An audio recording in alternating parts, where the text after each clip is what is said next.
Hey hey oh ណាជីនូស្រឡាញ់ហើយចាប់ផ្ដើមហើយថ្ងៃមួយឃើញអូនដើរតាមផ្លូវបេះដូងបងវាដូចភ្លើងឡើងលោតចង់និយាយតែពាក្យបាត់អស់អូនធ្វើបងស្រឡាញ់មិនអស់មិត្តបងប្រាប់ធម្មតាទេប្រូតែបងវិញឆ្ងល់ដោយមនុស្សល្ងង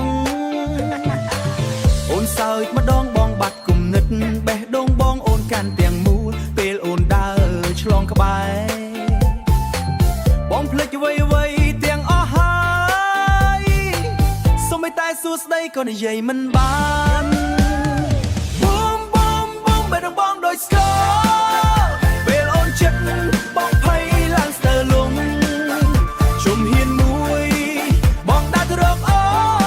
នតែជើងបងនិយាយអត់អាចទេកុំដើរចេញទៅបងមិនចង់និយាយទៅអូនទូសំឡេងបងញ័រតិចបងស្រឡាញ់អូនពិត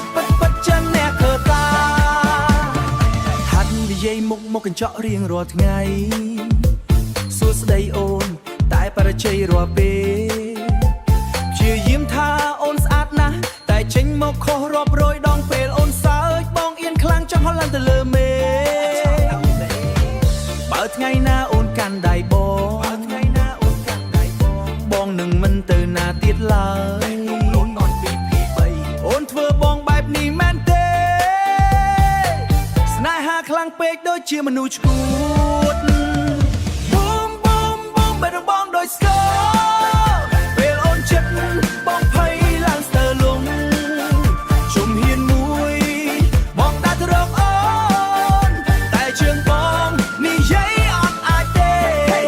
កុំដើរចេញទៅបងមិនចង់និយាយទៅអូនទូសំឡេងបងញ័រតិចបងស្រឡាញ់អូនពិតចឹងអ្នកធ្វើតាអូណូបងធ្លាក់ម្ដងទៀតរាល់ពេលអូនហៅឈ្មោះបងជីនុំកុំអៀនទៀតទៅ